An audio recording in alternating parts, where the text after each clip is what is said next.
suatu proses fisiologis yang terjadi pada perempuan akibat adanya pembuahan antara sel kelamin laki-laki dan sel kelamin perempuan.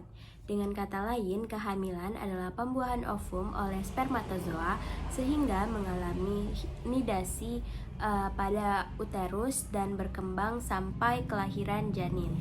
Menurut Ambar, pada tahun 2021, kehamilan biasanya berlangsung 40 minggu atau 280 hari dari hari pertama haid terakhir. Kehamilan yang melewati 294 hari atau 42 minggu adalah kehamilan post-date. Diagnosa usia kehamilan lebih dari 42 minggu didapatkan dari perhitungan seperti rumus Naegel atau dengan tinggi fundus uteri. Kehamilan post-term mempunyai pengaruh terhadap perkembangan janin sampai kematian janin.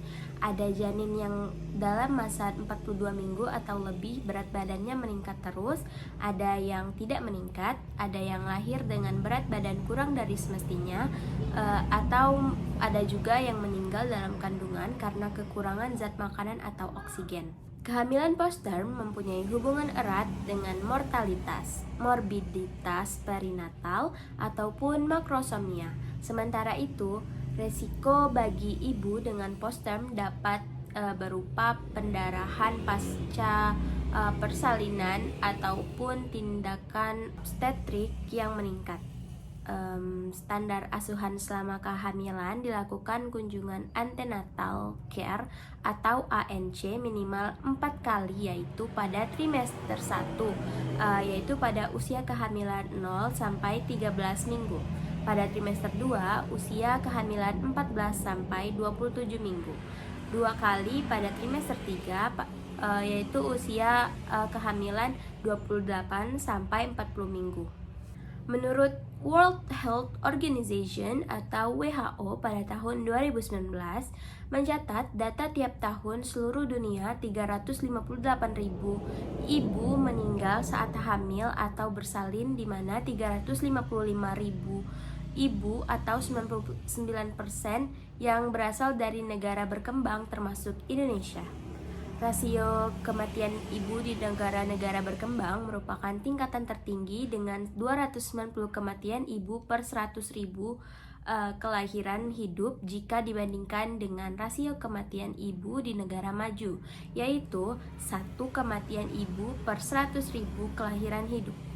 Menurut data Dinas Kesehatan Banyuwangi 2021, AKI tercatat sebanyak 55 jiwa. Menurut data Kesdas tahun 2020, angka kematian ibu atau AKI menunjukkan kematian perempuan pada saat hamil per 100.000 kelahiran hidup. Dinas Kesehatan Provinsi Jawa Timur juga menjelaskan perkembangan angka kematian ibu atau AKI di Jawa Timur cenderung meningkat pada tahun 2015 sampai 2017, yaitu masing-masing 89,60 pada 2015, 91,00 pada 2016, dan 91,92 pada tahun 2017. Selanjutnya, pada tahun 2018 mengalami penurunan, yaitu mencapai 91,45, dan tahun 2019 menjadi 89,81. Angka kematian ibu melahirkan paling banyak disebabkan pendarahan, hipertensi, dan infeksi. Yang pertama itu ada trimester pertama. Trimester pertama dimulai dari minggu pertama hingga minggu ke-12 kehamilan. Pada tahap ini, pembentukan organ dasar bayi dimulai. Setelah sel telur dibuahi oleh sperma, ia akan menempel pada dinding rahim dan berkembang menjadi embrio. Selama beberapa minggu pertama, organ-organ utama seperti jantung, otak, dan sumsum tulang belakang itu mulai terbentuk. Pada periode ini, banyak ibu hamil yang mengalami berbagai gejala awal kehamilan seperti mual, muntah, kelelahan, dan perubahan suasana hati. Mual dan muntah yang sering disebut sebagai morning sickness bisa terjadi kapan saja sepanjang hari dan biasanya mulai mereda setelah trimester pertama selesai. Kelelahan disebabkan oleh perubahan hormon yang signifikan serta peningkatan metabolisme tubuh. Selanjutnya itu ada trimester kedua. Memasuki trimester kedua, perkembangan janin menjadi lebih pesat. Pada minggu ke-13 hingga ke-26, janin mulai terlihat lebih seperti bayi dengan pembentukan wajah, rambut, dan juga kuku. Pada tahap ini, banyak ibu yang mulai merasakan gerakan janin yang dikenal sebagai quickening. Gerakan ini dimulai dirasakan itu antara minggu ke-18 dan ke-22 kehamilan. Selama trimester kedua ini, banyak wanita yang merasa lebih baik dibandingkan dengan trimester pertama. Mual biasanya lebih berkurang, terus energinya juga mulai lebih meningkat. Pemeriksaan ultrasonografi atau USG yang dilakukan pada trimester kedua dapat menunjukkan jenis kelamin bayi serta membantu memastikan perkembangan janin berjalan lebih baik. Selain itu, trimester kedua adalah waktu yang baik untuk memulai kelas persiapan kelahiran dan mengatur rencana kelahiran. Selanjutnya itu ada trimester ketiga. Trimester ketiga adalah tahap akhir dari kehamilan, dimulai dari minggu ke-27 hingga saat kelahiran. Pada tahap ini, janin terus tumbuh dan mempersiapkan diri untuk kehidupan di luar rahim. Berat badan janin bertambah dengan sangat cepat dan organ-organ vital seperti paru-paru yang mulai matang. Lalu pada minggu-minggu terakhir, janin itu akan bergerak ke posisi kepala itu yang di bawah, bersiap untuk proses kehamilan. Bagi ibu hamil, trimester ketiga ini mungkin adalah periode yang paling menantang secara fisik karena mereka mulai merasakan ketidaknyamanan fisik seperti sakit bungkung, lalu ada pembekakan pada kaki dan pergelangan kaki, serta sulit tidur menjadi hal yang lebih umum pada saat trimester ketiga. Rahim juga membesar dan dapat menyebabkan tekanan pada organ-organ internal lainnya, menyebabkan masalah seperti sesak nafas dan seringnya buang air kecil. Untuk menghadapi perubahan tantangan fisik ini, pentingnya bagi ibu hamil untuk menjaga kesehatan dengan pola makan seimbang, istirahat yang cukup, serta olahraga ringan yang disarankan oleh dokter. Mengikuti pemeriksaan prenatal secara teratur dan juga sangat penting untuk memonitor kesehatan ibu-ibu dan janin serta mendeteksi potensi masalah sejak dini. Di sini selanjutnya ada perawatan selama kehamilan. Perawatan selama kehamilan adalah hal penting yang perlu diperhatikan untuk memastikan kesehatan ibu dan janin. Perawatan selama kehamilan terbagi menjadi 8 yang akan saya jelaskan, yaitu yang pertama ada pemeriksaan kehamilan dan pemeriksaan rutin. Ibu hamil disarankan untuk melakukan pemeriksaan rutin setidaknya sekali sebulan pada trimester pertama, trimester kedua, dan setiap 2 minggu pada trimester ketiga. Di sini juga terbagi menjadi beberapa lagi. Yang pertama ada USG. USG digunakan untuk memantau pertumbuhan dan perkembangan janin, serta mendeteksi kelainan yang mungkin terjadi. Selanjutnya ada tes darah. Tes darah dilakukan untuk memastikan kadar hemoglobin, golongan darah, faktor rhesus, gula darah, dan adanya infeksi seperti HIV, hepatitis B, atau sifilis. Selanjutnya ada tes urin. Tes urin dilakukan untuk mendeteksi infeksi saluran kemih dan memonitor kadar protein dan gula. Yang kedua ada nutrisi selama kehamilan. Sini terbagi menjadi beberapa, yaitu yang pertama ada asupan gizi seimbang. Konsumsi makanan dengan gizi seimbang yang mencangkup karbohidrat, protein, lemak sehat, vitamin, dan mineral. Yang kedua ada asam folat. Asam folat sangat penting untuk perkembangan otak dan sumsum tulang belakang pada janin. Dosis yang disarankan adalah 400 sampai 800 mikrogram per hari. Selanjutnya ada zat besi. Zat besi bermanfaat untuk mencegah anemia. Dosis yang disarankan adalah 27 mg per hari. Yang terakhir ada kalsium dan vitamin D. Kalsium dan vitamin D sangat penting untuk perkembangan tulang janin. Hindari makan makanan tertentu seperti makanan mentah, setengah matang, keju yang tidak dipasteurisasi, dan ikan dengan kandungan merkuri yang tinggi. Baik, selanjutnya ada aktivitas fisik. Salah satunya seperti olahraga ringan. Olahraga ringan seperti berjalan kaki, berenang, atau yoga yang dikhususkan untuk ibu hamil. Hal ini membantu menjaga kebugaran, mengurangi stres, dan mempersiapkan tubuh untuk persalinan. Hindari aktivitas yang berat, hindari olahraga atau aktivitas yang berisiko tinggi dan dapat menyebabkan cedera. Yang keempat ada kesehatan dan emosional. Pertama ada manajemen stres. Lakukan teknik relaksasi seperti meditasi, mendengarkan musik, atau berbicara dengan teman dan keluarga. Selanjutnya ada konseling. Jika diperlukan, kunjungi psikolog atau konselor untuk membantu mengatasi kecemasan atau depresi selama kehamilan. Yang kelima ada perubahan gaya. Pertama ada hindari rokok dan alkohol. Dua zat ini dapat menyebabkan berbagai masalah kesehatan pada ibu dan janin. Tidur yang cukup tidur membantu tubuh ibu hamil untuk beristirahat dan mempersiapkan diri untuk persalinan. Dan juga ada minum banyak air untuk menjaga keseimbangan cairan di dalam tubuh. Yang keenam ada persiapan persalinan. Kelas persiapan persalinan yaitu mengikuti kelas untuk mempelajari teknik pernapasan atau posisi persalinan.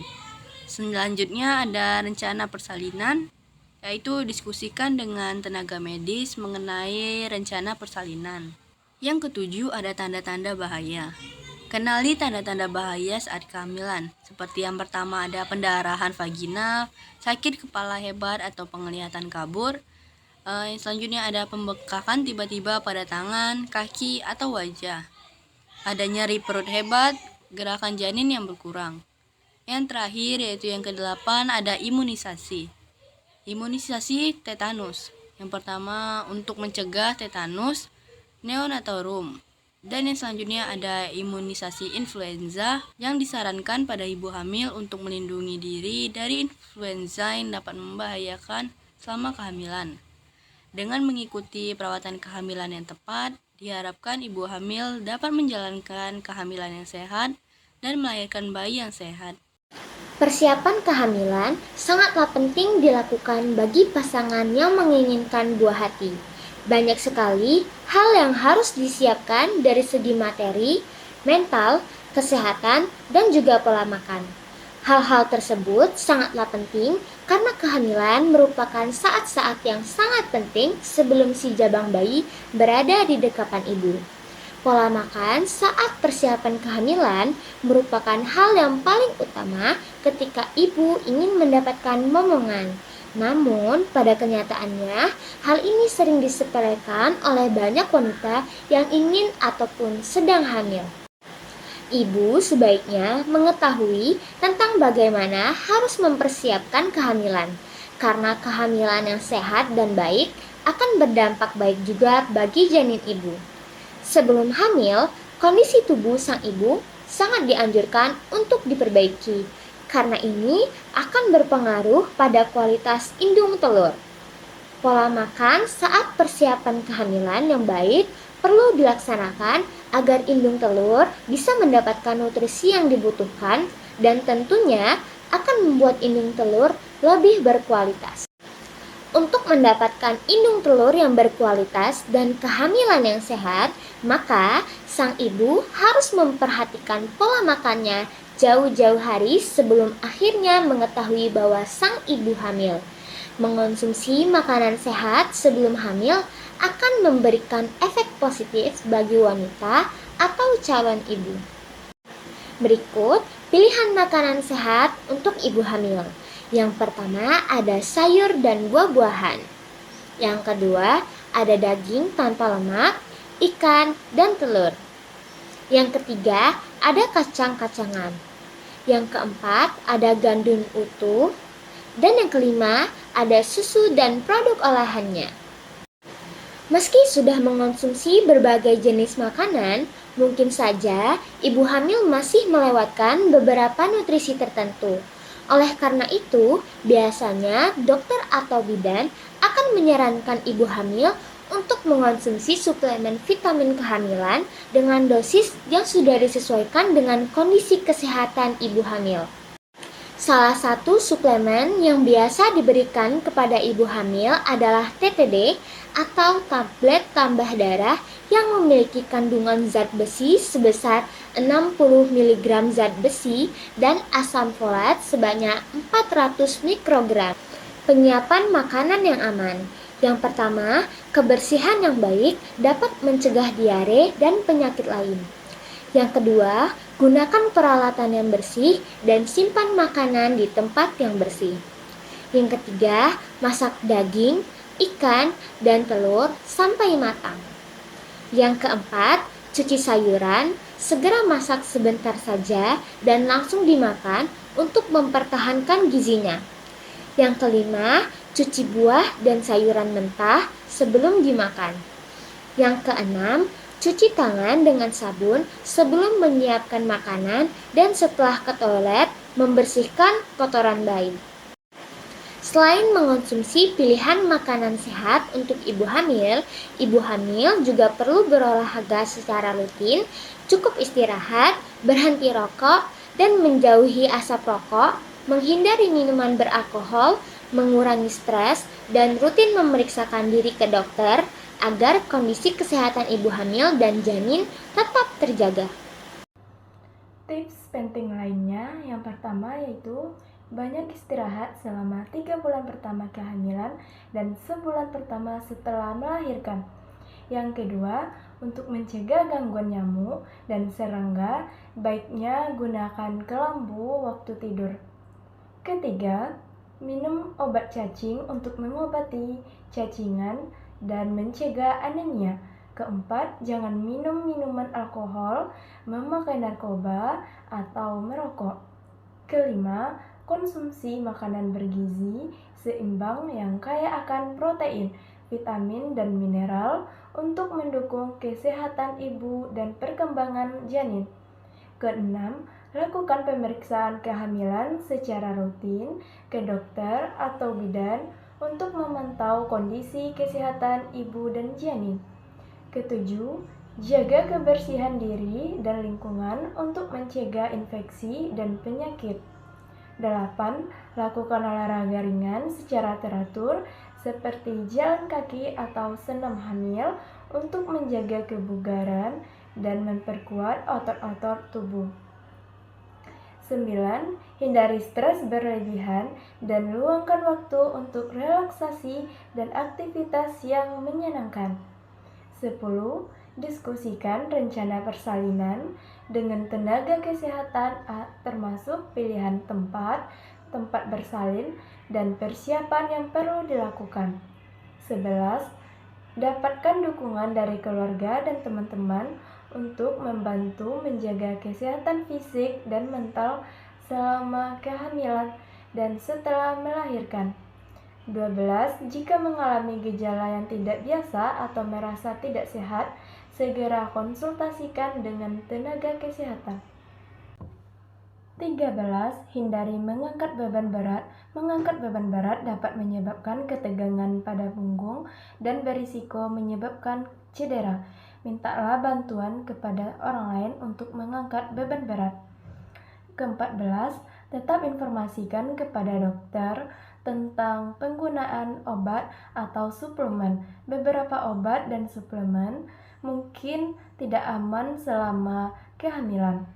Selalu konsultasikan dengan dokter sebelum memulai atau menghentikan penggunaan obat atau suplemen. Ke-15, bergabung dengan komunitas atau grup ibu hamil. Bergabung dengan komunitas atau grup ibu hamil dapat memberikan dukungan emosional, berbagi pengalaman, dan mendapatkan saran dari ibu-ibu lain yang sedang hamil. 16. Ketahui hak-hak Anda sebagai ibu hamil. Mengetahui hak-hak Anda di tempat kerja, termasuk cuti, melahirkan, dan perlindungan kesehatan, dapat membantu Anda merencanakan kehamilan dan persalinan dengan lebih baik. 17. Perhatikan posisi tidur yang aman. Tidur miring ke kiri dapat meningkatkan aliran darah dan nutrisi ke janin, serta membantu mengurangi tekanan pada organ tubuh ibu hamil. 18. Pelajari tentang tanda-tanda persalinan. Memahami tanda-tanda awal persalinan seperti kontraksi yang teratur, pecahnya air ketuban, dan pendarahan ringan dapat membantu Anda mempersiapkan diri dan segera mencari bantuan medis. Ke-19, siapkan peralatan dan perlengkapan untuk bayi. Menyediakan perlengkapan dasar seperti pakaian bayi, popok selimut, dan perlengkapan mandi sebelum bayi lahir akan membantu mengurangi stres setelah melahirkan. 20. Berikan ASI eksklusif selama 6 bulan. Pertama, air susu ibu atau ASI memberikan nutrisi terbaik bagi bayi dan membantu membangun sistem kekebalan tubuh. Menyusui juga memperkuat ikatan emosional antara ibu dan bayi. Kesimpulannya adalah, kehamilan adalah proses biologis yang terjadi ketika sel telur yang telah dibuahi oleh sperma berkembang menjadi embrio dan kemudian janin. Proses ini biasanya berlangsung selama 40 minggu, dibagi menjadi 3 trimester, dan melibatkan perubahan signifikan pada tubuh ibu untuk mendukung pertumbuhan dan perkembangan bayi. Pada trimester pertama, risiko keguguran cukup tinggi dan gejala seperti mual, kelelahan, dan perubahan emosi sering terjadi. Trimester kedua biasanya lebih stabil dan pertumbuhan janin yang cepat dan mulai terasa gerakannya. Trimester ketiga ditandai dengan pertumbuhan janin yang lebih lanjut dan persiapan untuk persalinan. Selama kehamilan, penting bagi ibu untuk mendapatkan perawatan prenatal yang baik, termasuk nutrisi yang tepat, olahraga ringan, dan pemeriksaan rutin dengan tenaga kesehatan untuk memastikan kesehatan ibu dan bayi. Kehamilan juga dapat menimbulkan komplikasi seperti diabetes gestasional, preeklamsia, atau persalinan prematur yang memerlukan pengawasan medis yang ketat. Secara keseluruhan, kehamilan adalah periode penting yang membutuhkan perhatian khusus untuk memastikan hasil baik bagi ibu dan anak. Sekian kesimpulan dari saya. Terima kasih.